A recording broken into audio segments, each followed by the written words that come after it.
New Copilot Edit feature in VS Code can help me to do some of the tasks that I want. For example, I have this translation to do, and I want to quickly add a new entry in my navigation. So I will go to Copilot Edits. I will add the different files that I need into the chat window of the edit, and I will just ask a question saying, can you add a new entry for result in the navigation element.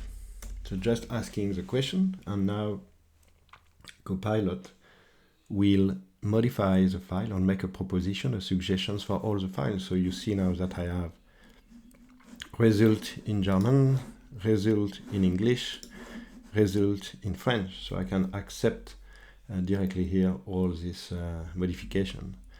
So a very quick demo, very basic, of one of the features that I find interesting in the new VS Code and Copilot integration.